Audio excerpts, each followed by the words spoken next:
Hey everybody, just give me 1 second here. We're going to get this going. Thanks for joining us right now. We are watching this on Unicorn Riot. We are live right now. Gonna see how this goes. It might not work. I might have to instantly drop it. We're trying some new gear out. Look at the madness on the screen. There's a lot going on. Just bear with me for a second as I make sure everything is actually running, because it might not be. And if that's the case, I'm going to have to fix it, which will be kind of obnoxious. But anyways, yeah, here we are. I wanted to run through a bunch of different community videos. As you can tell, there's all these videos playing in the background. We do a lot of work here at Unicorn Riot. We don't get a chance to kind of go through that work with you. So I wanted to go ahead and try this out. And so right now we're live on YouTube, we're live on Facebook, and I'm pretty sure we're live on Periscope. And we're going to go through all these different art community sort of videos. You can see them right here. Also, big thing too, today is Giving Tuesday. If you like this platform, please go ahead and go Unicorn Riot /donate. Give what you can. We have a current donor drive. You give $5 or more, you're gonna get some like stickers and a magnet and a thank you card in the mail here. That first shipment's going out too at the end of the week, so if you sign up now, we'll get you in that first shipment of gifts. So again, you can give whatever you want. People have given us way more than $5, so whatever feels good, check it out. Giving Tuesday. Our way of doing this Giving Tuesday day is going to be just going through these community videos. Like I said, if you don't know, Unicorn Riot has been in a lot of different front lines, a lot of different sort of like leaks. You can look at our Discord leaks, and like the internal workings of white nationalists. They planned Charlottesville and Unite the Right and all that sort of terrible stuff that unfolded there, and still is unfolding. If you don't know, there's still court cases, all these things. But another thing that we do too is we go to a lot of different community events, art builds. You can see that all these videos I kind of have them playing around me. It's like different art builds, art sleds, bare bones is down here. We're going to look at all these videos. We're going to talk to them. I'm going to be in the bottom right hand corner. I'm going to be live the whole time. If you like chatting, if you like wondering and like asking questions, please drop them in the chat. I can see the Facebook chat. I'll pull up Twitter, and I'll also have the YouTube chat open. That's all the places we're live. Again, this is Giving Tuesday, Unicorn Riot /donate. I can put that in the chat as well. Again, ask me questions. Just wanted to give you this different way of interacting with our content here at Unicorn Riot. Again, my name is Lorenzo. I am a Unicorn Riot collective member. We're a horizontally organized media extravaganza, if you will. And we're going to show you some videos. So the first thing we're going to do is cut to this first video. Again, I'm Lorenzo. This is the first video I ever made at Unicorn Riot, 2015. We're going way back, but it's an art build, it's a community build. Everyone who's working in this space you're going to see is volunteering. I think like some of the different organizers get paid, but it's basically make a space. People come in. There's all these tasks laid out, like, oh, you can paint this, or you can put glue on here, and it allows people to come into a space, instantly get involved, and sort of start doing what they want to be doing. So again, thanks for joining us. Remember, we're a non-commercial project. We don't spend money on advertisements, so if you can like and share this link, that would be great. And also, just hit follow. It's the only way you're going to find out. Hit subscribe. Hit that little alert bell on YouTube. The algorithms are very set against us. We aren't super playing into capitalism. We're just playing into making media that's important, that's grassroots level, and we need your help to keep doing it. Again, Giving Tuesday, Unicorn Riot /donate. We're going to go into this first video, which is in the heart of the beast. We're going to start with the art build, and then after that, we're actually going to see what that art build makes. So we're going to see the art build, and then we're going to see the actual parade. All of these are pretty social justice themed. Let's take a look at the first one here. This is in the heart of the beast. Again, first video. If you have questions, I'm gonna be in the corner. If you want to watch these without me in the corner, they're all on our website. They're all available for free. No ads, no nothing. Just there for you to watch, share, and just learn. Again, we're an educational nonprofit. Use this one. We are in Minneapolis, Minnesota, in the heart of the beast, puppet and mass theater. Right now, you can see there's people. It's like my first video. You can hear for the public to come and kind of participate. We're trying to talk to as many people as we can to have a good feeling of what's going on here at the space for the May Day Parade. What are you doing right now? Right now, we're composing a sculpture of a young boy, and my friend right here is constructing the platform it's going to be on. So this is a famous photograph in Minneapolis, a boy sitting in the grass with a beetle on his forehead, tied to a string in his hand.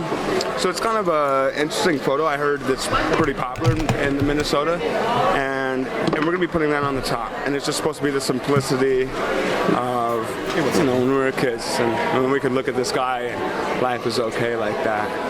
So that's all I'm thinking about. I've just been rendering a bunch of wire, and now I have my friend helping me paper mache it.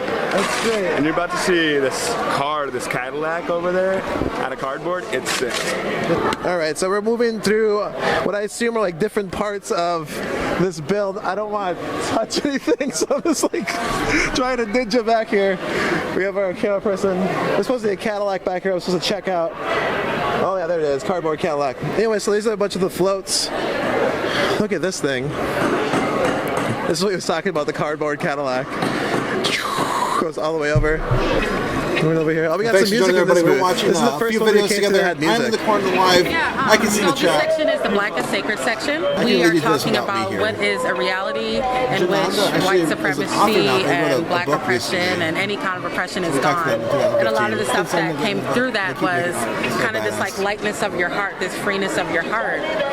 And particularly in a sense where like a lot of, you know, young black brothers feel, and young black sisters feel like there's not a place for them, feel like there's a lot of kind of weight and resistance to their joy and happiness. So a lot of this section is kind of like this joyful radiance, this reclamation of the police departments by grandmothers, and they're making you food and they're doing yoga with you, and they're having gardens where you can spend time rather than having to go to a precinct. But yeah, so a lot of it is just like trying to feel a lightness and a freedom that speaks to limitlessness that I don't think the black reality has been allowed to experience in this society. And it's not just about Black Lives Mattering, because that's freaking obvious. Every life matters, you know, but the fact that our country still struggles with that is deep. So we were like, well, Black lives are sweet, Black lives are full, Black lives are wild, like let's go deeper. We've been in this country hundreds and hundreds of years. We should still, you know, shouldn't be worrying about if we're mattering, you know. So that's a lot of the impetus and the inspiration with this section. A lot of different people working on a variety of things. I wasn't thinking to the sweat stand. There's a lot of people machining going on, but you can see there's some wires and stuff being First time I ever hosted I'm not exactly sure on what the mic. You this can look at is. the mic, there's What's no this? like... This is elephant in the room, and actually it's going to end up being elephants in the room. Yeah. Because there's a It's lot like, of it's so new right now. injustices that we're not 2015. talking about in the world. I see this section as just totally sucking. And it's kind of literally today's reality in a lot of ways. Basically, this elephant has a couple of shop backs in it, and so it's going to be sucking up little red-winged blackbirds and sucking up actual cash dollars from the people on the side of the parade. And the thought is basically we put a lot of money and energy into this system, and the only thing we reap from it is basically taking away the opportunity of human beings to live their lives fully. This person is a character in a lot of these section upcoming seeks to videos. illustrate that. Pardon me. Excuse me. Pardon me. Excuse me. Yeah. So this large elephant in the room is going to have these major wheels, and on those wheels will be the silhouettes of people with their hands up being run over. And so every time that wheel turns around, like clockwork, somebody gets run over. And on the sides will be the silhouettes that they do when they tape bodies or chalk bodies out. Oh, terrific! Look at that. If you look closely at the elephant's eye, it's one of these fake cameras that they have up for video surveillance. Those we just found in the alley. So a lot of this thing is serendipity. But for me, I see that elephant as the embodiment of human energy. And what are we going to do with it? Right? And in this case, we've turned it into a huge sucking monolith. And a fundamental aspect We're going to watch of that is the actual racism, parade from this build. and So it's now, kind so of like this stick another with us. The unspoken next one to be like the elephant actual in what our this looks culture. like. So we've got in the these street. heads up here on poles. Those are the injustices, and they're kind of the embodiment of like 18th century characters which kind of set in place that kind of manifest kind of Caucasian destiny ideology. So the deal is that those guys are the activators, and it's really like ghosts in the machine. And so they've got these huge gavels which represent like law and order, but attached to the gavels are these elephant prod canes. So those guys are going to be moving the elephant along and pulling huge bags of cash out of its ass. Everywhere you look, there's something new and something flashy, and there is things being made. It is a really good environment. Not got into the far end of this room. We only get to the edges, and then we end up speaking to somebody because there's so much going on. There's so much going on. What does it entail, like, working here full time, I guess? It's fun. Everybody here is great, and it's great. And you get to make a bunch of stuff. You get to work with a lot of nice people, and you get to learn stuff like drilling. Oh, these are the big tires they were talking about. These are going to be on the bottom of the elephant in the room. These giant tires. They're moving one of the tires on top of the other tires. It's almost there. I should probably... Anyways, thanks for just joining everybody. We're going to talk in a second here. I am live right now. If you have questions, drop them in the chat. I'm watching Facebook and Twitter represent on Periscope. The elephant in the room section of the parade. I think it's different from my perception of community spaces I've been in. So what do you think of it? It's pretty nice. Like, you can do individual things, but you're still in a group, if that makes sense at all. I like being in groups and meeting new people and stuff, and seeing all the different kinds of people here, and I think it's really cool that we can all just be here and work together and stuff. Also, I just like doing art, so this works. So there's some papier-mâché being going on. It almost looks like concrete, but stone, When you can tell it's not, but it's like trying to from a distance it can pass. What are you making of this one, do you know? This is a phoenix. A phoenix. You're making a phoenix and you're going to wear it in the parade? Yep. Yeah. We're going to watch this too. So keep sticking with us. Everyone who's joining us now, we're doing a live report back right now. If you have questions, drop them in the chat. Giving Tuesday /donate. Unicorn Riot /donate. Like, share this link. Thank you so much for joining us. But there's a lot to this. There's going to be a full gorilla costume, whole body. Oh, really? Everything looks great. Are you going to put papier-mâché over this? Or That's right. I'm just sculpting my pattern. Okay. So you see behind you here, you sculpting clay, and then it shows up here the steps. You're sculpting clay. You papier-mâché over the top of it. When the mache is dry, you pop it off. You take the clay out. Really cool. I can't get over how basically anybody can just walk in here and work on something, right? And that's amazing. I'm not used to seeing that. There's those lists of things that we just looked at. There's masks. There's it's just explanations of how you can just start working. There is you can walk in and everything look being built. and be like, I'm going to do that. And they are preparing to show us a badass parade.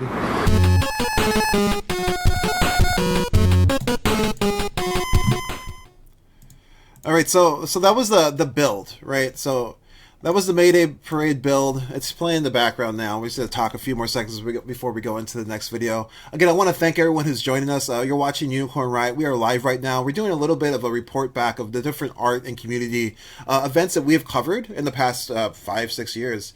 And so that's what we're watching right now. That was an art build that happened, I think, in 2015, which was like my first hosting experience at Unicorn Riot. Again, Unicorn Riot's a horizontally organized media collective. Everyone does different stuff. Like I'm doing this right now, but sometimes I'm just doing other things. So again, thanks for joining us. Make sure you hit like and share. If you don't follow us already, hit follow and get that little alert bell. Hit that, because we don't pay for any advertisements, so we're gonna rely on organic reach and rely on you all to share and like our all of our content, not just our live content, but the posts we make to our website. The only way people will see that is if you all share it. So thank you so much to everyone who's doing that already, and also thanks for being part of this show, the Giving Tuesday Art and Community Report Back show. And just go to Unicorn Riot /donate, nonprofit, tax deductible. Next, we're gonna keep going. This is, like I said, the art build. The next video we're going to watch is actually the parade. So we watched them build all this stuff. This is what it looks like when it's in the street. It's called the May Day Parade in Minneapolis. Happens every year. I think this year they're fundraising. They might not hold it, but if you see this, you're interested in coming, just know that In the Heart of the Beast Theater is who organizes it. I think they're looking for more funding to continue doing this sort of event that brings us tens of thousands of people in Minneapolis every year. Might be more. I just want to guess there. Anyways, art build, and here is the parade. All right, so we're here in Minneapolis, Minnesota. As you can see, it's in the Heart of the Beast Theater and Friends. This is the May Day Parade. Yes, it's so good. It is based so around good. addressing racism and institutional racism in the United States. It's being led by people of color. All right, so this is the theme of the parade here, and Still We Rise. And it's based on a Maya Angelou poem.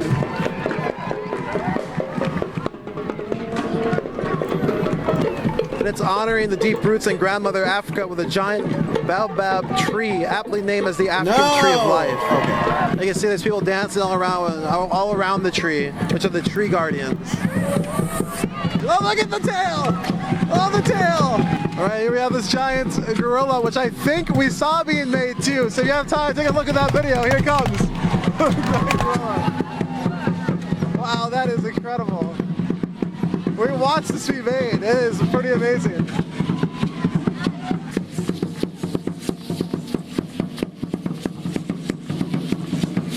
This is an unlawful assembly! You're all guilty! All this stuff is made of just picked up stuff. It's like found art and put together to make these. This is all cardboard and different structures. Thus, the elephant in the room embodies overpowering evidence of racism and its sinister reality. Unacknowledged as it inhales money and life. The bright pink font embodes with color bubbles. So here we go. It feeds the beast. It eats lives. It eats cash. Prisons, military, police. Feed the beast. Anyways, I can see. You can see there's people on the wheels of it. I can see the retweets now on our Twitter feed. Thank you so much for everyone retweeting there. If you do have comments, go ahead and put them in our Twitter feed. Tweet at us. I'll do my best to answer them. Again, I am up here in the corner. I'm watching this live. The wheels have people on them. They're rolling over. And there's people in cages.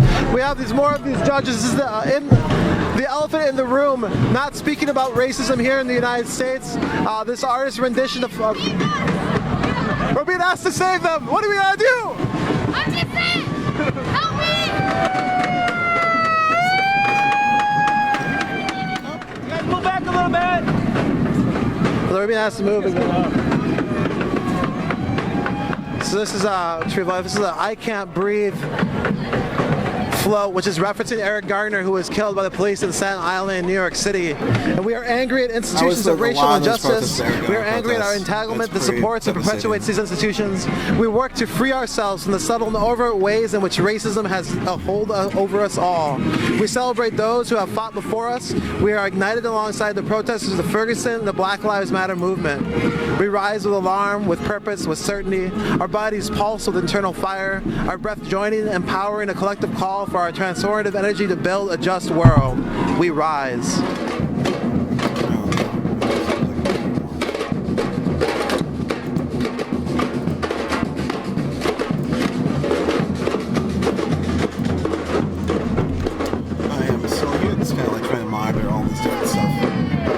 This is a Super Tigers Anti-Bullying Club biking their way through in front of this section. Anti-Bullying Club. The Tigers? You're not gonna see it again. It's a job. We rise, James. We rise. We're all jump. So it looks like we have a bicycle. Yeah, it looks like the chain is being attached, actually flapping the wings of this. The gentleman in the middle. All right, so we got this cardboard Cadillac right here. You can see some feet underneath it moving it. It is amazing.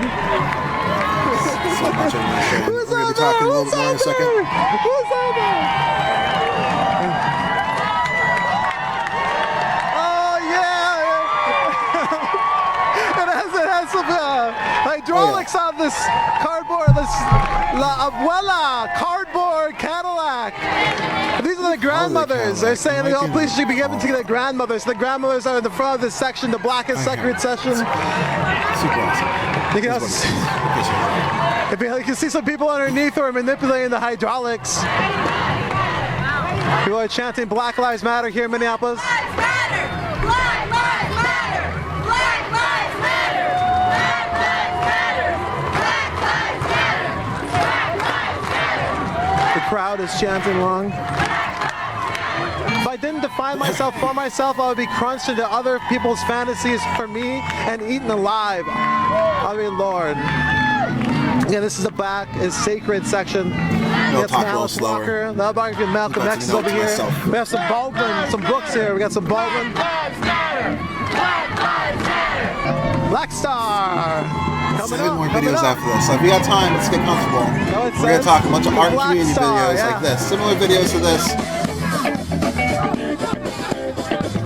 It'll be like a little different.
Happy and joyful. That's really the point of this series. It's a free speech section where different people can just basically have a good day, march and talk about what they need to talk about. This is the an AIM flag for the American Indian movement. What? Flag kites, not drones. Minimum wage. 315 now. You see this movement across the country. Pop out. Hari Hari. Our color is our power. Green is not in brown. Oh, we're all puppy rocket. Yeah, so.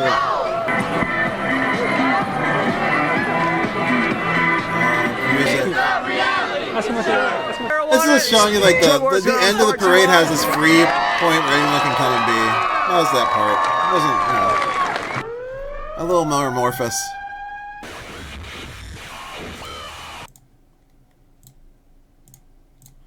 So that was the parade. So again, like before that, we watched the actual art build, and then we saw in the street. You can see that it was like very social justice focused. They're talking about Eric Gardner. They're talking about a lot of different police killings at this time. Every year is sort of themed around sort of like the big things that people are talking about in the social justice world. As you imagine, eventually, I think the next one had some Standing Rock themes, anti-extraction themes, stuff like that.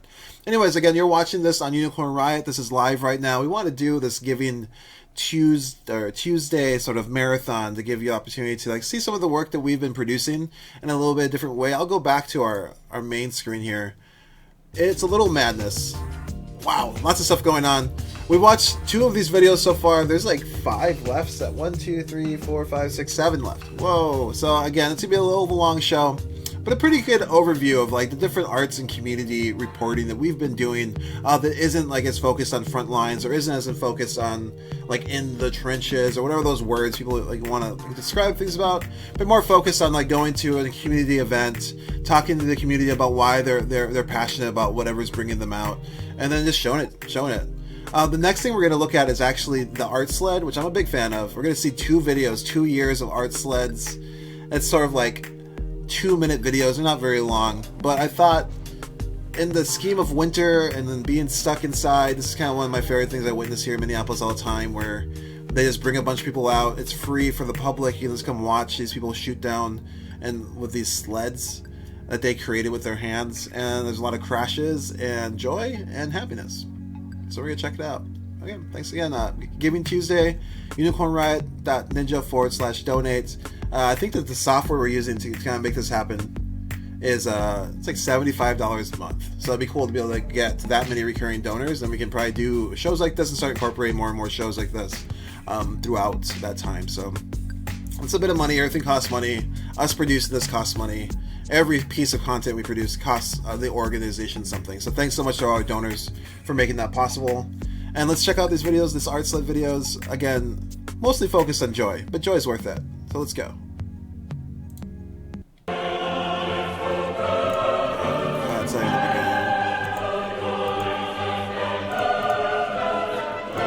We're gonna start over. Here we go. It's only 2 minutes. It's a pretty good, like 2 little minute video here.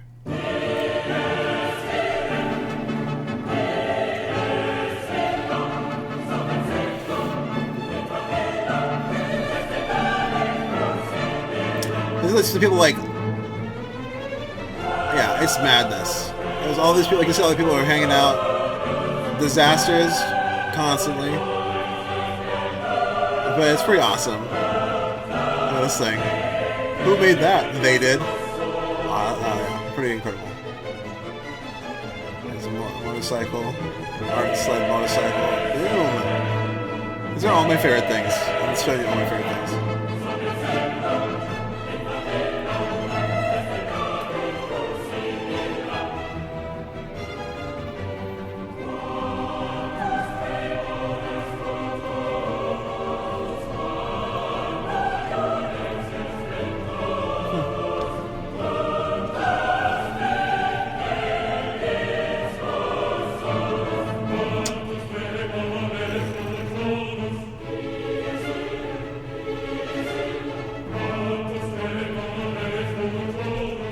Oh yeah, it supposed to talk slower. I already failed.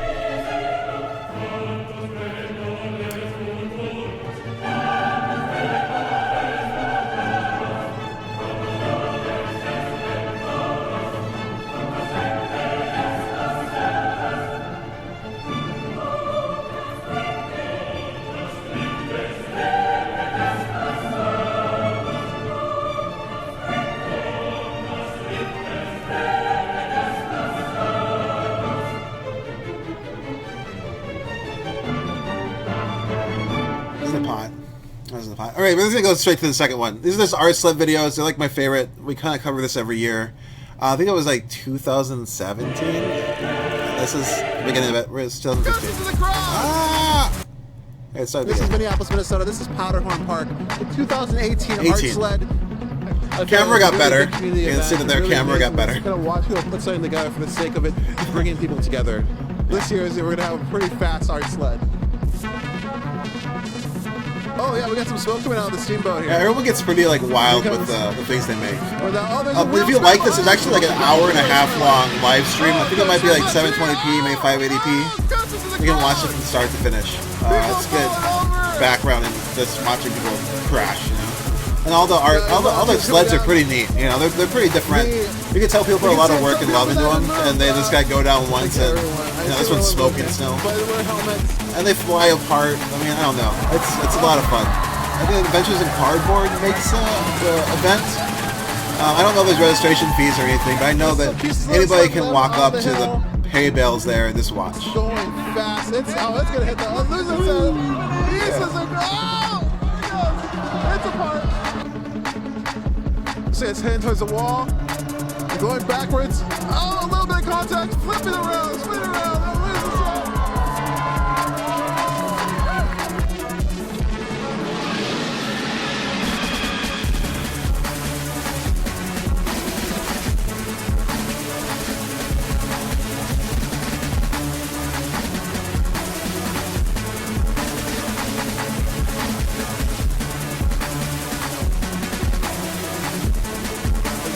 You never know what an artist is going to go with. Sometimes it is snot themed.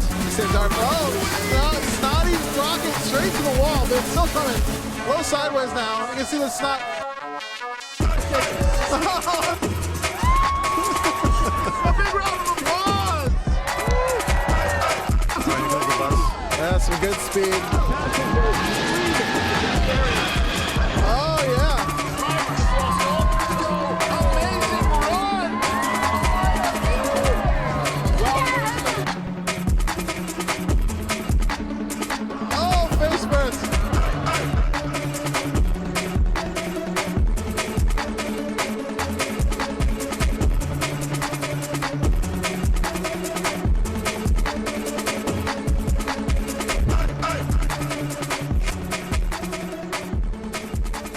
Right to the hay bales. A little bit of a disaster there. This is flying. Oh, it's turned. The horse is going backwards. It looks like a unicorn. Oh, it's on its side. Unicorn is tipped over on its side. You can see movement. It looks like people are okay. You can see movement in the unicorn.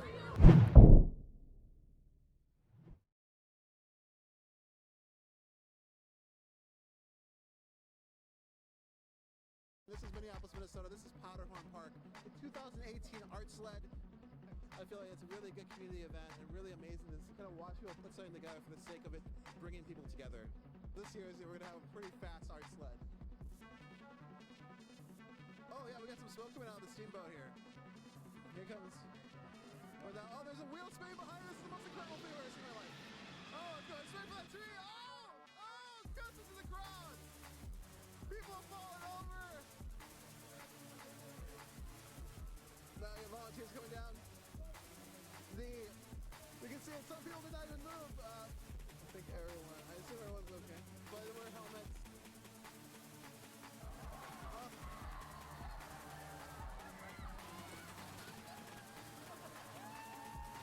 There's still pieces of the sled left on the hill. It's going fast. It's gonna hit the. Oh, there's that sled. Pieces are. Oh! It's apart. See, it's heading towards the wall. Going backwards. Oh, a little bit of contact. Flipping around. Spin around. They'll lose the sled.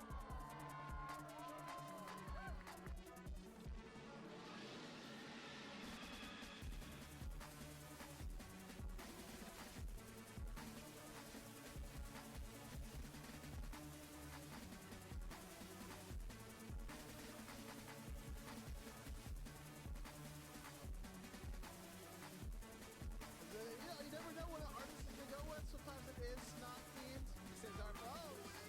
Snotty rocket straight to the wall, but it's still coming. A little sideways now. You can see the snot. A big round of applause! That's some good speed. Oh, yeah.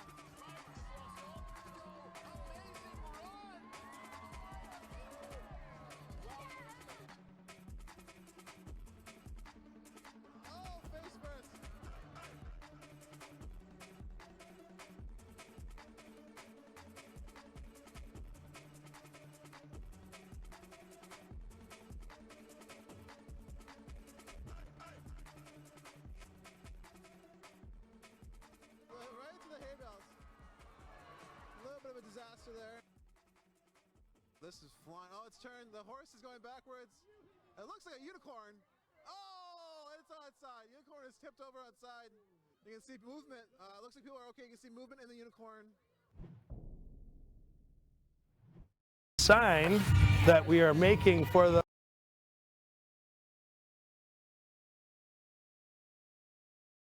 We're going to go to All My Relations Gallery in Minneapolis, Minnesota for an art exhibition called Bring Her Home.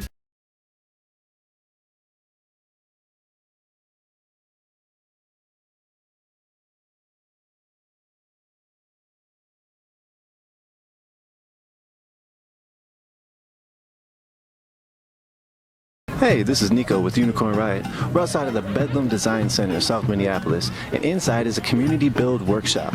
And this build workshop is going to be building puppets and other such materials for Bare Bones Halloween Extravaganza of 2015. And it's titled We All Fall Down.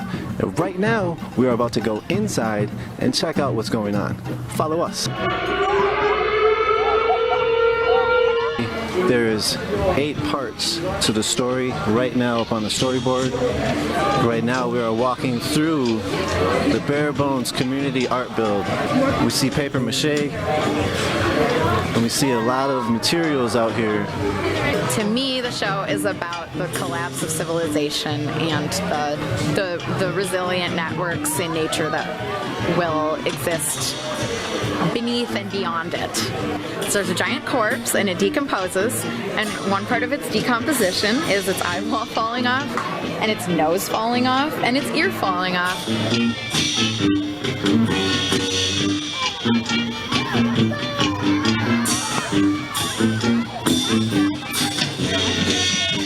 They're going to get devoured, and then the bones will be left over. And then from that energy that's left over from the body, there's these sprouting mushrooms that are coming up. So that's kind of that whole thing. Right now we are looking at some form of massive bug.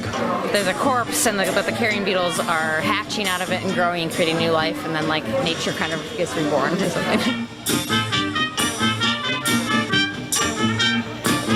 There's There's a lot of organizing going on around Bare Bones. I am building a spider button. This will get attached to. It will go on the person's back. We're going to be wearing these hiking backpacks in them, and we're going to be on stilts.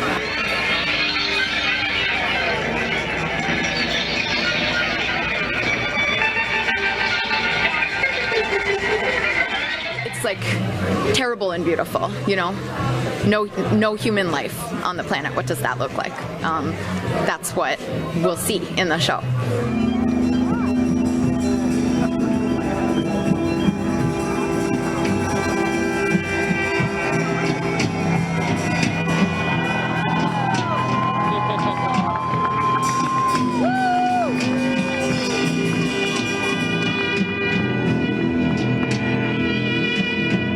It's the most highly collaborative project I've ever experienced. Well, we're looking at the idea of play and battle, and then commodification of that, like turning that into a product or turning that into a money-making thing. Are you ready for some football? Cross between football helmet and a Viking helmet. I'm really looking forward to seeing how it all comes together, because I've been working on helmets for 3 weeks, but there's like mushrooms forming and all sorts of things, snails, and I really look forward to seeing how it comes together. I'm excited to be doing the stilting part where we're the giants. This is your first time on stilts? No, I've been on stilts for 4 years, so it's fun being taller than everyone. There is a story here, and it's usually addressing things in society that we think maybe need some changes or that we're blind to or whatnot. We're coming in on a flaming chariot, and then they're going to be on stilts and coming in front of the chariot and walking around, and then we're coming to the trapezes. I'm going to be the monarch who is like, let's build this stadium here and do this thing and do that thing, with like a big fire flaming collar.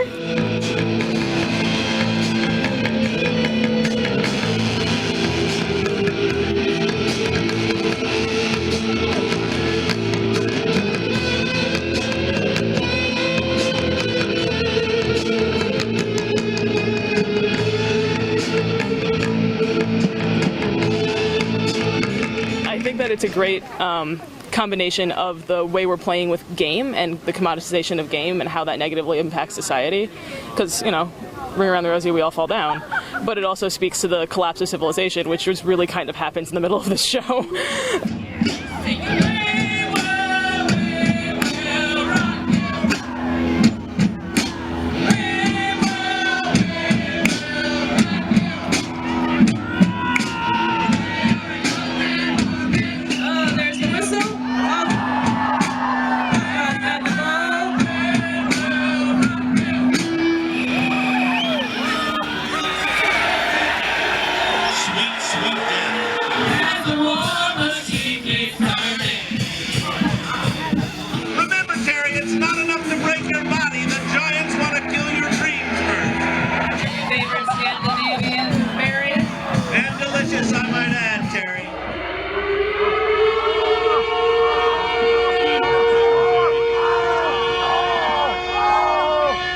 Things happen that probably don't happen from, where you've got a top-down organizational structure where somebody tells everybody what to do. That's one person's mind. This is everybody's mind comes together and we create this. It's a different process. It's a collective. I guess you could say it's a collective statement of everybody involved. So nobody's really telling anybody what to do. I mean, there's directors who kind of herd the cats, as they say. So after every show, we have a band that people can dance to for about 45 minutes or an hour, and we have free food over in the parking lot, so like free hot soup, free hot drinks. So Yeah, it's a nice community aspect. Just be like, come watch our show, and then we'll make it a little more pleasant to be outside when it's 35 degrees. My kids love doing stuff like this, so I'm the one that brings them here and one that gets them started and tries to hopefully keep them involved and keep their energy up. And then might as well be doing something while I'm here, so I get my hands dirty. It's fun. It's fun. You meet a lot of neat people and a lot of transferable skills. I love running around at night in the dark and making art. The performance itself is beautiful and the people that work on it are beautiful. I think that's why I'm excited about working on it. It's very interesting to see what the other country does. And giant puppets is quite unusual. I mean, the fact that we have like a beautiful meal that we all share together every time we get together and work, it's so healthy for a project, and I think it's no surprise to me that Bare Bones has been around for as long as it has, because it's clearly such a sustained, healthy community of people. Free food, asking for donations. You don't have to have any experience. She's only 2 years old and she can help, so anyone is welcome, and that's really amazing. I just really like that there's a lot of community in Bare Bones, and everyone can blend together and they get to know each other, and then when it comes to the final performance, everybody is like really excited and joyful and happy, and that's like a really good part of the play, of like people being happy to do that. It's not just another show. We're out in the park, we're doing outdoor stuff. We've got music, aerialists, fire, giant puppets, and stilters. It's amazing. I think this is one of the most unique and original and very creative and beautiful productions that you can see.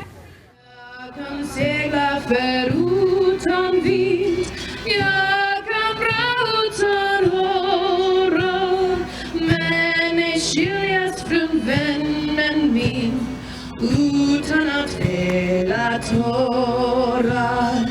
Vem kan segla förutan vind?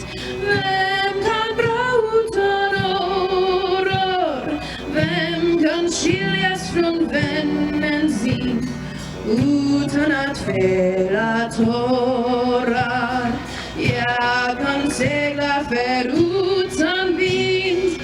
Jag kan dra utan åror. Men ej skiljas från vännen min. Utan att fälla tårar. Who can sail without blowing winds? Who can row without oars? Who can never part from friends without a falling tear? I can sail without blowing winds. I can row without oars. I can never part from friends without a falling tear.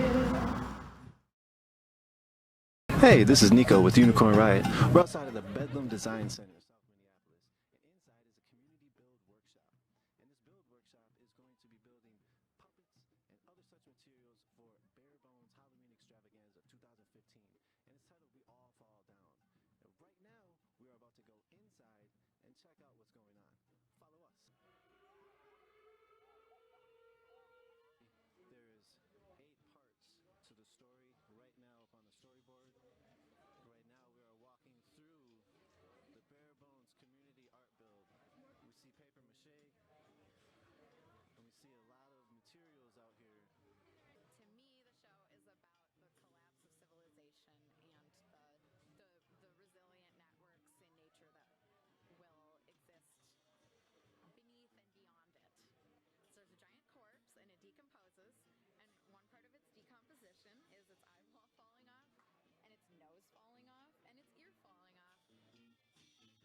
seeing how it all comes together because I've been working on helmets for 3 weeks, but there's like mushrooms forming and all sorts of things, snails, and I really look forward to seeing how it comes together.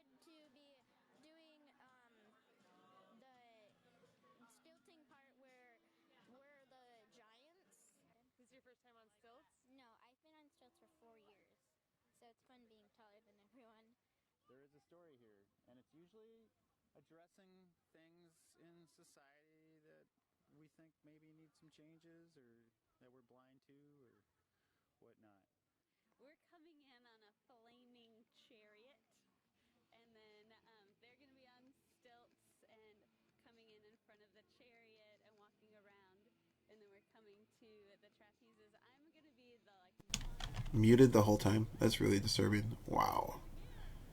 Moving on to the next one. We're in the art bill for the Murdered and Missing Indigenous Women's March. It's going on tomorrow. You can see there's a lot going on. We're going to walk through and talk to all the different artists and all these different stations. I think and I'm muting see myself. about what's going on with this art, Sorry what's going about on with Murdered and Missing Indigenous Women here in the United States and in Minneapolis. We're doing like collage work, so this is going to be like a sign that we are making for the Women's March tomorrow. MUSAC, Minnesota Indian Women's Sexual Assault Coalition, and we're in the Minnesota Indian Women's Resource Center now that's hosting the workshop. This is the annual march and art bill that's been happening the event here in Minnesota. Tomorrow, the Murdered and Missing Indigenous Women's March tomorrow, and then one of the co-sponsors of tonight's event to make art for the march tomorrow. You know, we need to raise awareness, to push people to start gathering the data, right? And also, we need to raise the visibility for Native women so that we are hearing stories. We see, you know, a huge connection between human trafficking and murdered and missing Indigenous women, and you know, we just want to keep getting out there and raising awareness and doing what we can to make a difference. This is a good way to get that message out, let people understand that this is happening, and it's been happening for, you know, centuries. Well, this has been an ongoing issue, and it's pretty invisible in the wide spectrum of the social society. Nobody knows, but we have the highest rate of murdered and missing Indigenous women, girls, and boys and men, and the highest number of police brutality in the Indigenous community. And nobody is really talking about that in mainstream media. So this is our way of showing and being visible so that people know about this issue because it's not being told. So this is a story that we have to always tell ourselves. Welcome everyone, this is Lorenzo with Unicorn Riot. We are in Minneapolis, Minnesota for a march or a walk to raise awareness of murdered and missing Indigenous women. Hey, no problem, not Brittany. only Thanks in for joining Minneapolis, us. but across the country. This march is honoring our missing and murdered Indigenous women, girls, boys, LGBTQI, Two-Spirit, and transgender relatives. It's one of the many marches that are going on across the country to raise awareness about missing and murdered Indigenous women. Do you want to talk about this at all, or? Yeah. So you have this banner here. You can take the mic to tell us what's going on. My sister-in-law has been missing since January of '07. We just want answers and bring her home. Her name is Kateri Marie Michelle. That's her brother Ira, and these are her parents. That's Hi. Hey there. Mom and Dad missing Kateri. Yeah, that's Mom and Dad.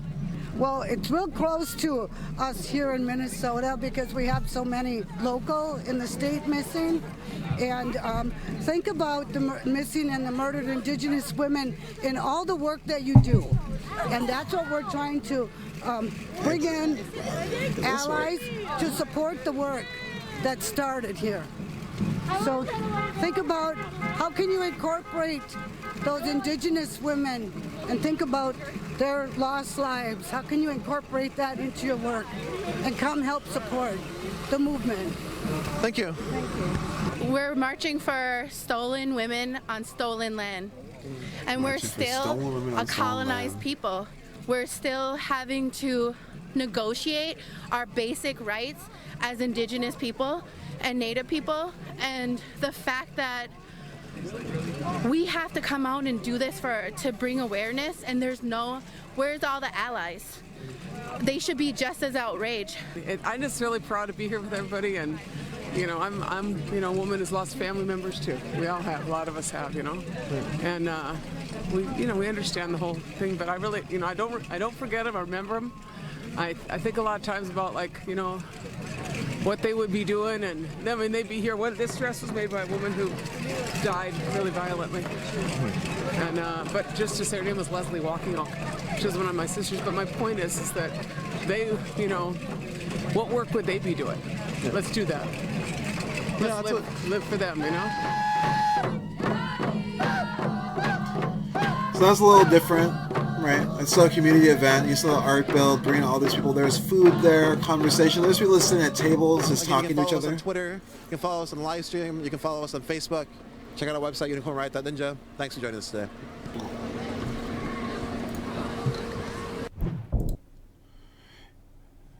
Yeah, so that was like a little different than the ones we've been watching. Maybe not, but I think it was very focused on missing and murdered Indigenous women. And so this event, this art build they brought, I really like to show it because let me see if I can. I just wanted to have music in the background or something while I talked. This won't be too long. But this is solely centered around murdered and missing Indigenous women, and then they made this art space right here. You can see Rory, who helped organize this space, and now there's all these stations that community members can come and participate in making the signage for the following day's march. And I think that events like that are really powerful because you can see all the different ages, the generations that are here. They have food. Again, this is an Indigenous event that was put on by Indigenous people. And more than likely at that event there's going to be food because Indigenous people we're supposed to feed people when they come to our events and take care of them, all these things. And so when Indigenous people put events on, you usually see all these different aspects that you're not going to get at other events. Although I guess Bare Bones did it.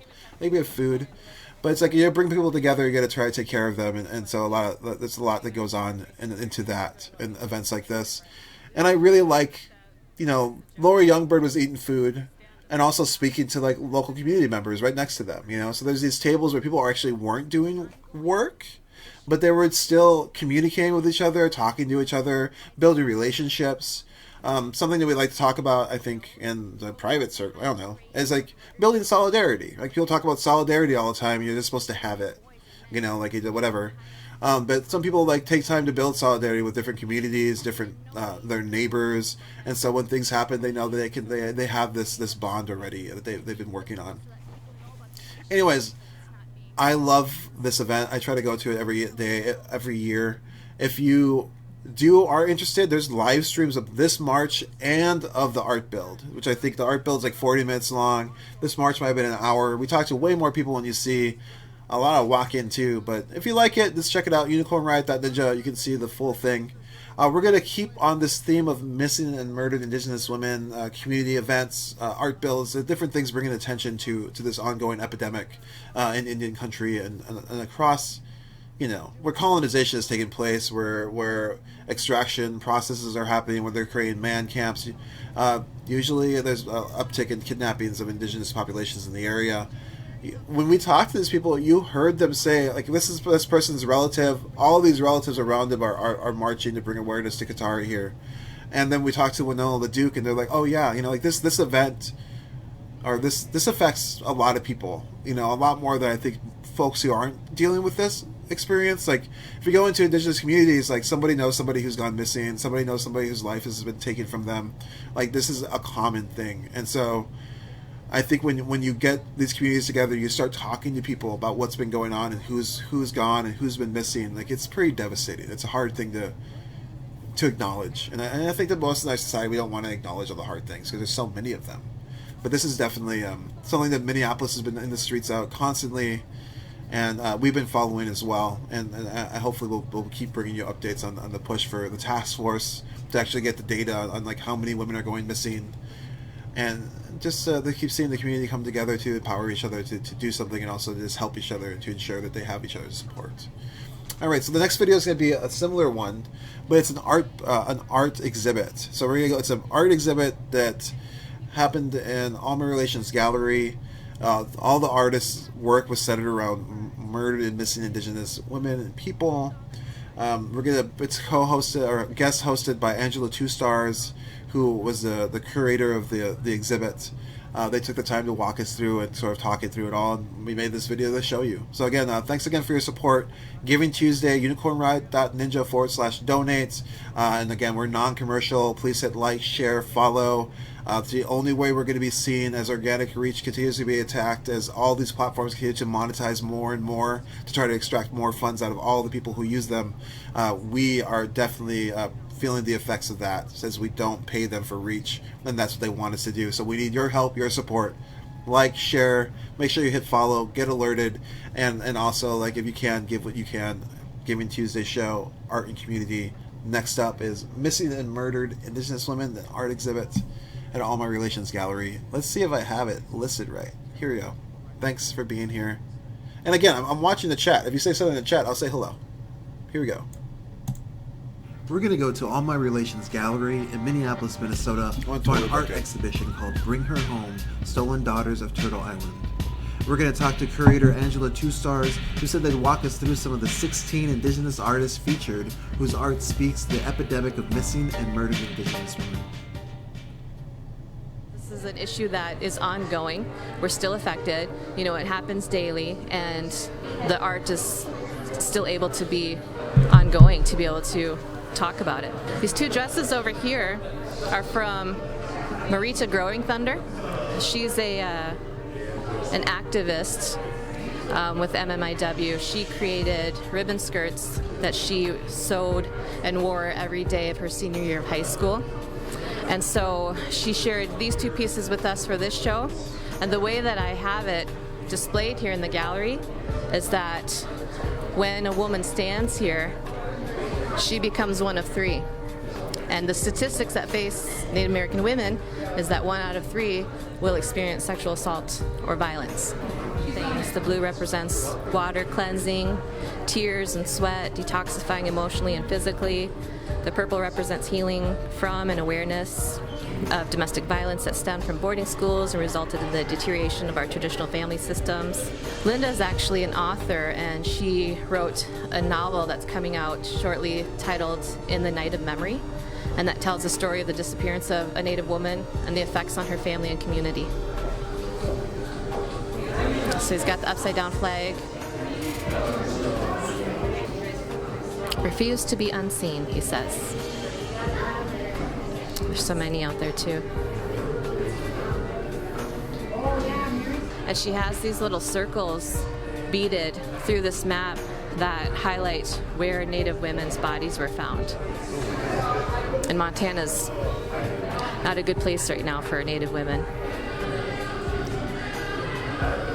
It takes a while before you see the faces. They're hidden. And then she put the hand on there, which is the hand of the warrior. And then next she said she covered it in all the pretty. So I just wanted to say it. So happy that Angela talked to me.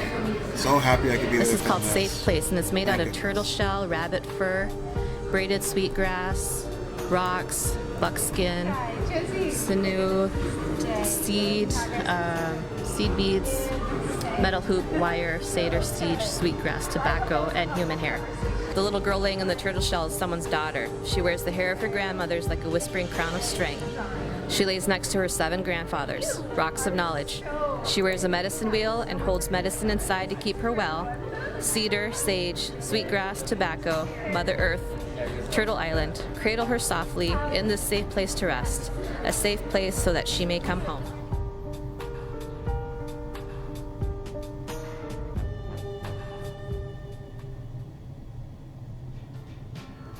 Thank you everyone for sticking with me through this video.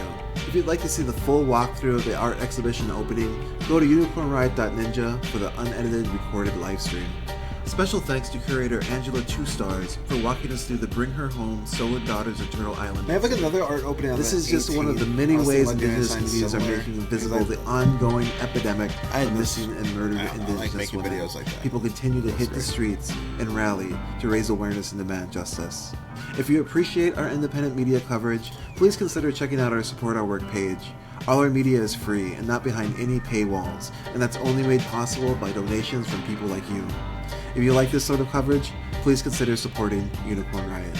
That's pretty nice. I did that. Alright. So, that's that video. Again, I really enjoyed making that. I really enjoyed speaking to Angela 2 Stars. If you liked the video, you can go back to our website, unicornriot.ninja. I think search for Bring Her Home in that search bar. Next time I'll have all these links ready for everybody. I think that would be like way better. But, you know, didn't do it this time. And you can see the full live stream, which I think is like 40 minutes long, of us walking through and them talking about everything. This was sort of the abbreviated quick edit. So again, if you do like more me babbling, definitely go to see the live streams. All right, so I think we're 2 videos away. So everyone I don't know if anyone has anybody been here since the start of it. Question I'd like to ask you: if so, what's a good time to do things like this for you? Because I don't really know. I don't think this was a great time. Sort of like 2 p.m. 3 p.m. I started Central Time. Probably not the best.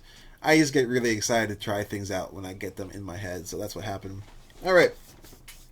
Next, we're going to be going to just like a community event in Minnesota around it's called the Sandy Lake Commemoration. It's around the Sandy Lake tragedy. We're going to learn about it. It's Indigenous history in Minnesota. Shows you how the settler state, colonial state, was trying to decimate Indigenous populations here, and the resilience of them continuing to be here despite the lies they were told in the past that led to their deaths and loss of land.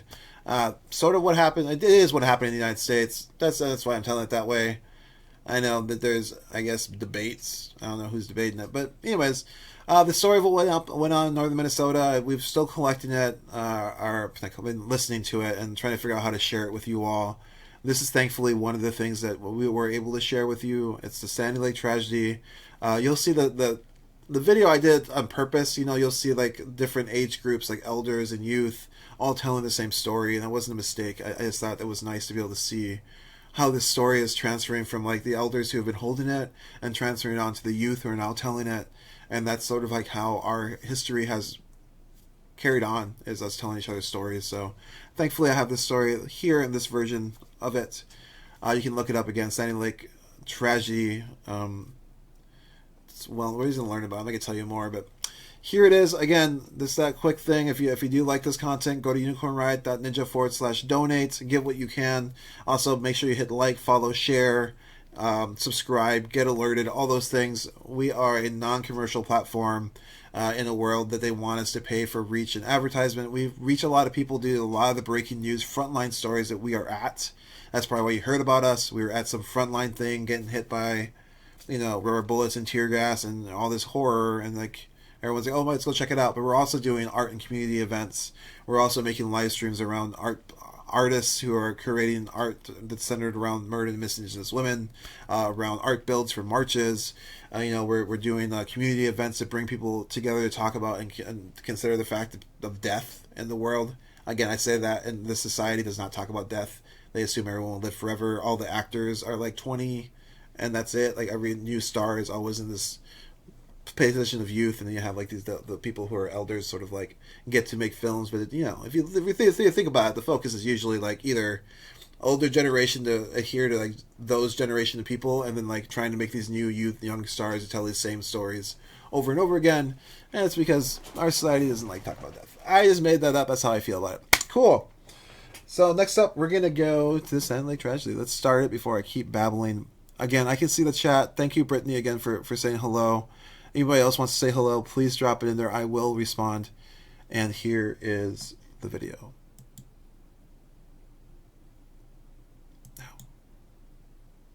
Wisconsin and Michigan. One more time. Here we go. This is Lorenzo from Unicorn Riot. We're up at a ceremony to commemorate the 400 Anishinaabe lives lost in 1850 in what's called the Sandy Lake tragedy. We first heard about Minnesota history, water protectors and activists. All the treaty stuff going on in Minnesota. Line 3 replacement project, it's from slated to cross Upper Minnesota. I mean, because you see the Line 3 stuff, like, we heard about this tragedy while covering the wild rights and treaty rights that we've been told are under constant threat by fossil fuel projects. And again, Indigenous people have been fighting for their treaty rights before Line 3. Like for all time, this fight is going on in Minnesota and on all territories. as the colonial states continue to like break their treaties, take away resources they were promised in the past, and not follow through with their promises. By This is what Sandra this is about. Skinaway during a Stop Line 3 flotilla on Big Sandy Lake. So let's go talk and listen to people at the commemoration and learn what happened in 1850. It's around July 25th every year. Loss of So they happened this year. We didn't get to make it, but if you're in Minnesota, July 25th. Now, what happened in 1850 with the tragedy is part of our trauma, historical trauma. And Let's talk about historical trauma. like one of my sisters has said, you know, some of us are still dealing with this historical trauma.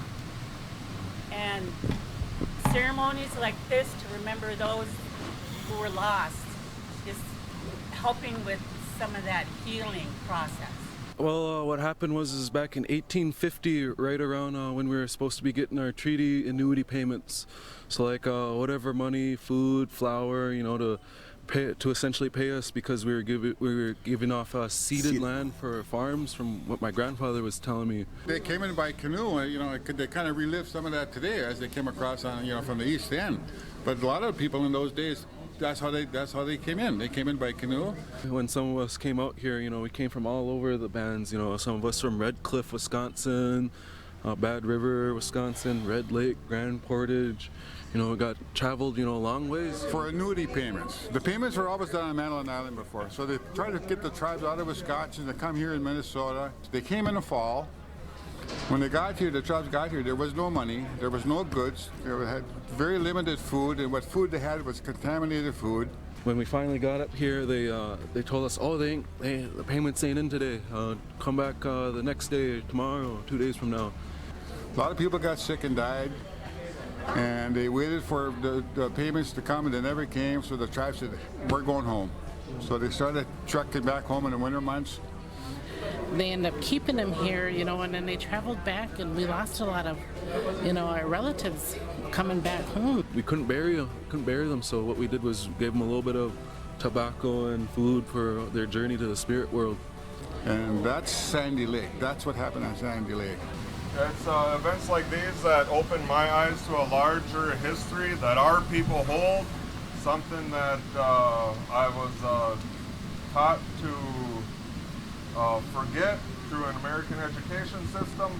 Because when I think about what took place in those 450 people, 450 of our people that sacrificed, that was just a couple blinks of an eye ago. And it feels really real. It feels like it could still be happening today. And when I think of the land and water, in a way it is. In our prophecies, they talk about a time when our elders, they'll lay their bundles on the side of the road, and our youth will pick those bundles up and start using them once again. I'm always preaching back home, you know, I'm a big advocate for our youth, you know, let's keep them moving forward and looking ahead. You know, they're going to hear all of these stories, but, you know, they're going to have their own stories to tell when they get our age, you know. There's a lot of history here, and I mean, more people are fighting about it every day, even in the Indian communities today. You know, some people have made their first trip up here today, after we've been doing this for 20 years. So, you know, it's getting out.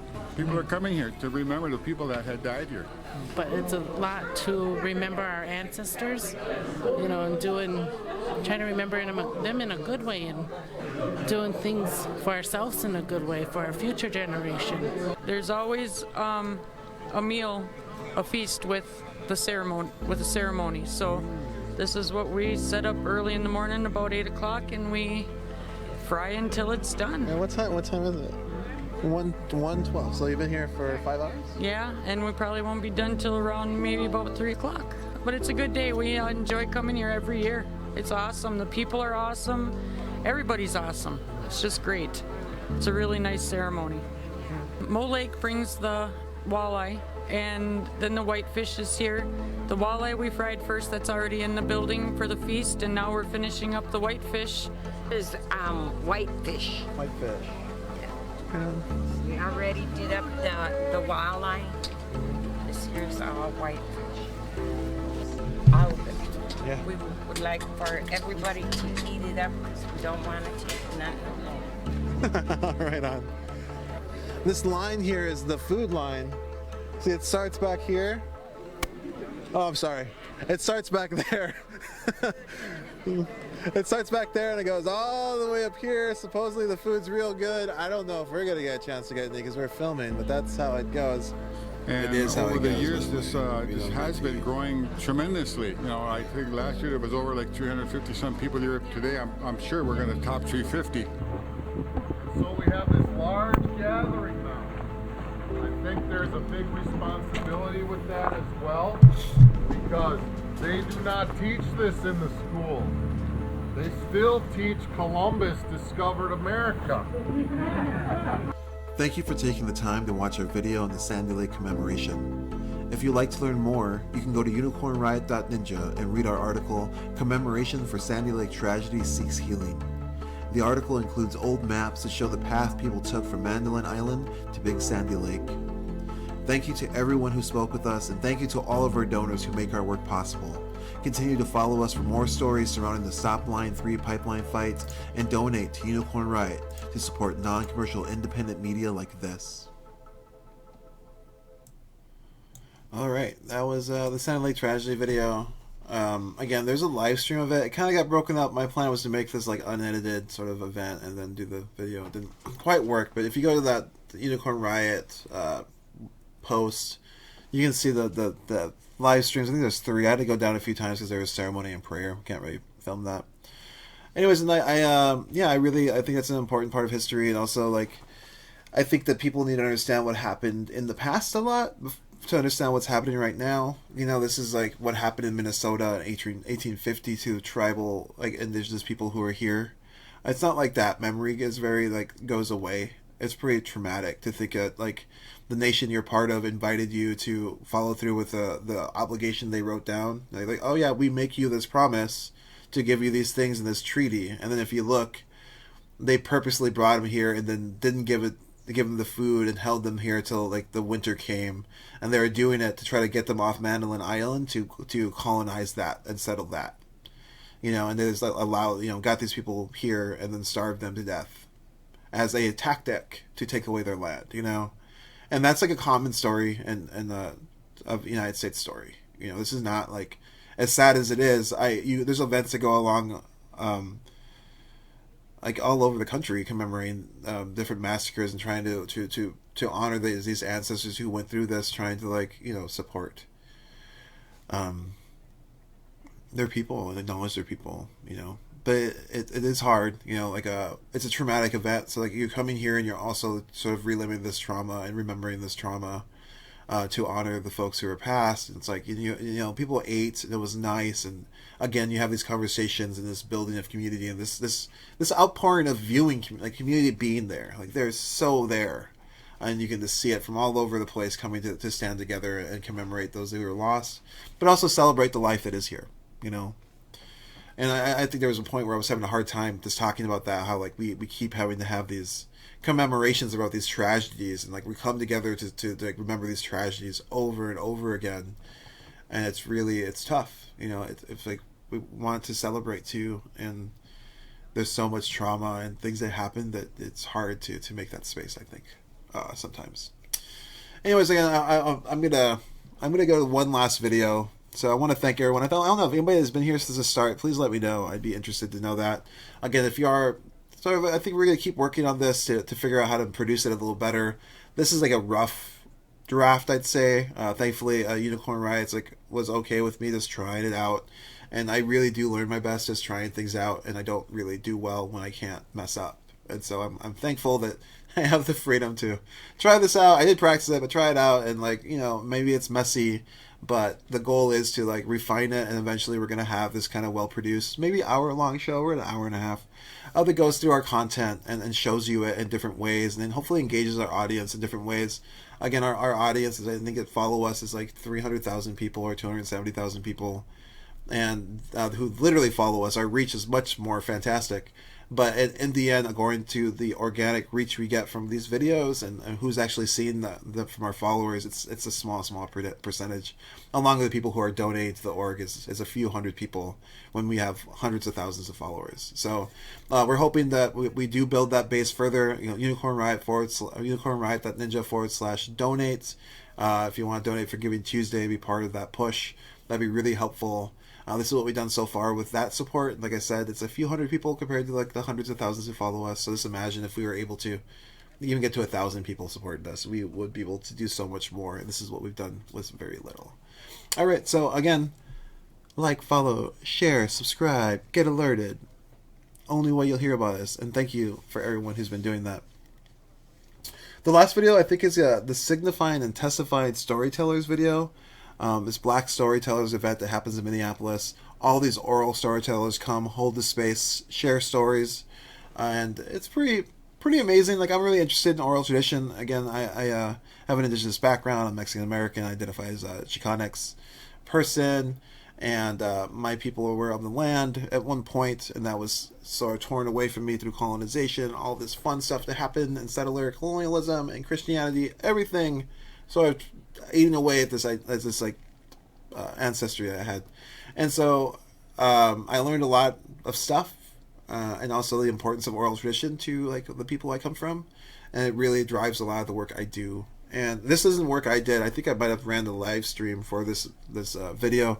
I think Nico made this video, but it to me is very fascinating because it is very based in oral tradition.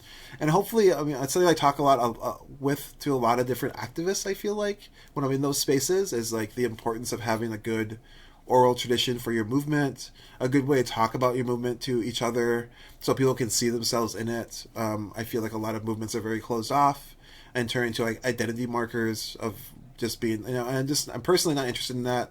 I'm like part of a bunch of other stuff already. I don't need to be part of more stuff, but I would like to know how to help. And if I have to help by becoming something else, I'm not interested. So I think that like oral tradition allows you to be able to hear the stories of events and understand how you could be part of it, or see the spaces in the storytelling where you could be part of it. And I think it's really important to movements and something that isn't really, you know, taken up there. But anyways, let's go to this last video. I hope you like it. Drop your questions in the chat. We'll do a little bit of a roundup at the end, and then we're going to head out for the day. But again, thanks for joining me. I'm Lorenzo, your host. This is our Giving Tuesday sort of art and community report back. unicornriot.ninja/donate. Like, share, subscribe, follow, alert, all the things. Here's our last video. Thanks for being here. Oh, wait, this might not be the right one. Oh, it is. And here it is. I am so pleased to welcome you to the 27th Annual Black Master Storytelling Festival, Signifying and Testifying.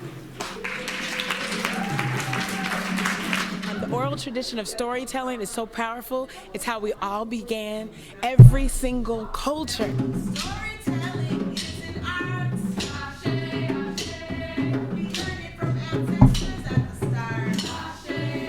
Every story has a moral. Every story has a lesson. We teach through story. What we call this is edutainment. It's along with teaching the things about what it is to be human. Being human is one of the most difficult concepts in the Western world because not everybody is treated as if that we are all human. Okay? So we have to make certain that we continue to bring that up.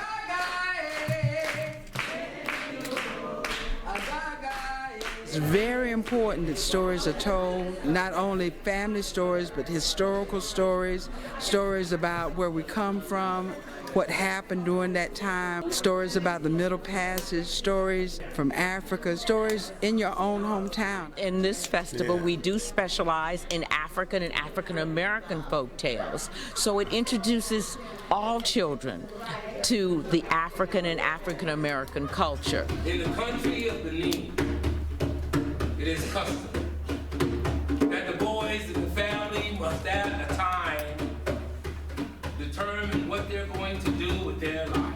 When we have an opportunity to share our black stories as black storytellers with black children in black communities, we can uplift the spirit of our children. When children are able to see themselves in stories that are created for them, created from their ancestors, it just, you know, can touch them a little bit more. We got to get children to see themselves as being people who have power and ability, capability.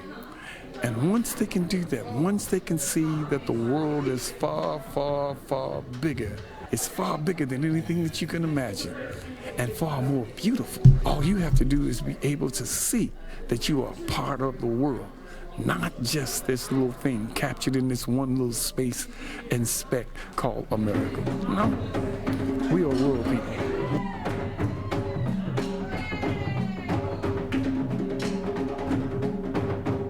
My goal with storytelling is to motivate children to read. So when they hear this story orally, oh, they want to go and find a book where that story is. Trying to pass on lessons and culture and tradition and value through a story, it just touches everybody. It's just the way to really connect on all different levels. You know, you're thinking, you're feeling.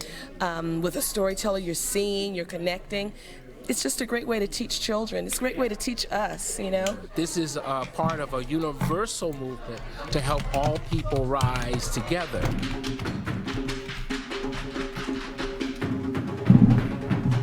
So keep it alive. Make sure that you support local storytellers because they're out there for schools, for churches, for communities. They're out there and we all have something to learn and we all have a story to tell. All right. That was it. Pretty cool. I was just like mentioned like and there's a point in this where he's talking about how we're not all treated as humans. Even in the society where we're supposed to be human beings or whatever, but then everyone's sort of like officially or unofficially treated differently. That rings a lot for me because you know, I said I was part of this Chicanx movement, and they were fighting for education rights to try to like get people to be able to attend college who are brown, black, people of color, Mexican American predominantly. Yeah, and they weren't allowed to. You know, there was kind of like there was all these barriers in the way for them to get to higher education, including like just the way they were treated. I know there's this whole like theory of like people just not liking talking about this. I don't know how to explain it, but anyways, the way people are treated, it's also dictates a lot of what they could be able to do. And like during that time, a lot of like brown people in schools were like literally being put in detention to like be janitors at the school, and then the white teachers would be like, oh yeah, this is a perfect job for you, or like, yeah, this is where you'll belong because you're not gonna, why would you think you go to college? Like that's not for people, Mexican Americans, that's not for people of color. And a part of that movement, when I say this, like being treated like a human being, was like to open access for higher education, because that was like the American dream that was sold to the American people, right? Was that, oh, like you finish school, you finish high school, then you go to college, then you get a degree, and then and so these are the things you could do in this society to be a human, and the access to be able to even go to college for people of color was like very limited back during the Chicano movement, and needed people to go resist and fight and create all these different sort of like places in the university where people of color could thrive and could be it like you know, African American studies, American Indian studies, I think it's called, or you know, Chicano studies, right? Like all of these different groups suddenly had voices in the academia, and that, to me, that only really came from people struggling to make that a reality, and also it came because to go to college was like that's like, you know, it's like a human thing. That's what you do, and the next thing you do is this, you know, and they weren't allowed to, and you had to fight to be recognized and even given the same rights as other humans. Anyways, that fight goes on today. I can go on about it for a very long time. Not going to, because we're wrapping this up. The other thing too, I liked a lot about the video is they talked about hearing a story, then going to find the book about it. And something that took me a long time to come to terms with was like, how do I find out about my culture? How do I find out where I'm from? Like all this stuff. I remember talking to my mother, and they're like, oh, like my mom was like, yeah, like that's so great. You're finally interested in who we are. It took you long enough. And then they're like, you should probably start reading a lot. Which I thought was such a funny like reaction. It's like, oh, like I came to my mom being like, hey, mother, giver of life, like where do we come from? What happened? Like, how did this happen? And they're like, oh wow, I'm so glad you're interested. And there's a bunch of people who wrote books about it. You know, they're like, I can tell you this stuff, but you need to go look for it yourself. Is pretty much what my mother told me. And I think that that's true, and that's why oral tradition is so important, and oral storytelling is so important. Anyways, that was weird. It was so important. It is so important. That was really, I wonder if people saw it. Is that, you know, it allows someone to hear these things and look to those markers, and also, like I said, It allows somebody to be able to tell the story of how they came to be someplace or how something came to be, and then they can add themselves to that story and extend it, and then actually become part of something. And we live in a moment, I feel like, where every movement, every like space is like this weird list of you have to hit the check marks or whatever. I don't know. I don't get it. But people are doing it. My respect. All right. We're going to go back to the main page. It looks like madness. Here it is. All right, I want to thank everybody who joined me today. I'm Lorenzo, your host. This was our Giving Tuesday fundraiser, art, and community report back. Again, if you do like this content, if you do like our content in general, go to Unicorn Riot /donate. unicornriot.ninja/donate. I always say it wrong. Why is that? /donate. There's a bunch of different ways that you can become part of. You can become a patron on our Patreon. You can just give once via PayPal. You can give some cryptocurrency if you have that laying around. You can send us a check. You can buy stuff off our wish list. You can send us tips. It's like whatever way works for you. There's a lot of different ways there. unicornriot.ninja/donate. Giving Tuesday. And again, the other way to support us is really to like and share our work, follow our work, get alerted to our work. We really don't pay for reach. Our money goes into producing this content for you, to making shows like this. All of these videos is where all the donations go into, is to producing all of this content you saw today around you. And we really need your support to keep doing it. I really enjoyed this. If you did too, please drop some comments. Let us know that you do like this sort of production of show. We're going to keep refining it. Again, I thank you for joining me. I know it was a little rough. I had an idea and I worked on it for a few hours and then I did it. And like I said, that's just really the best thing for me, is to be able to try things. And so I'm thankful I was able to do that today. And we'll keep working on it. I think too, if there's times that you think a show like this would be successful, or let me know too. I'm realizing this is everyone's at work or driving, or people who have jobs. Obviously, people that I'm at work, I'm at home, and then people do other things. People are hustling, trying to make it. Mad respect to all of you out there. I hope the day is kind, is good. I hope the rest of it goes exactly how you want it to unfold. I wish you all the best, and we'll keep doing our work here at Unicorn Riot. And thank you so much. It's really been an honor to come this far with you all.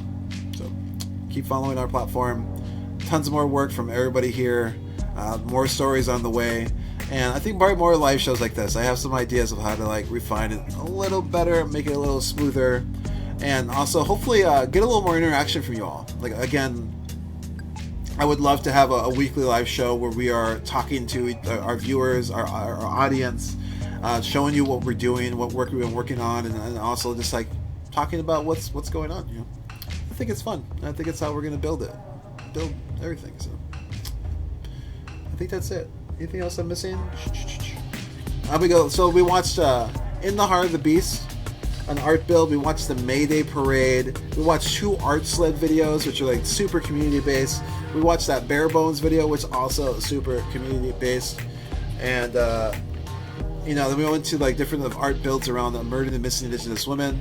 Hey, thank you so much, Brittany. It means so much for you to say you liked it and to keep up the good work. The heart emoji and the smiley face hands are basically what's making me want to do this again. So you're the reason I'm going to keep pushing forward to figure out how to make this work best, and how to, just make a different way to engage with everybody. Because I feel like I'm usually in the field holding the mic, and I can't see chats. I can't, when I first started doing live streams, it was all about talking to you and hearing about what's going on with you and showing you stuff that I think is interesting.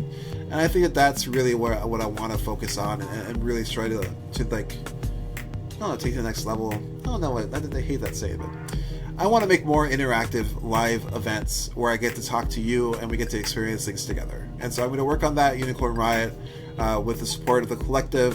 Thankfully, they let me be here. We worry a lot about representation. I am a queer Indigenous person, and that's who's this hosting right now. And yeah, we'll see how it goes in the future. If somebody else wants to do this, I think that anybody at org could do it. I just threw this together in a couple hours. It's just, pretty good. Anyways, unicornriot.ninja. Giving Tuesday. unicornriot.ninja /donate. I was Lorenzo, your host. I had so much fun. I'll talk to you soon. Have a great day.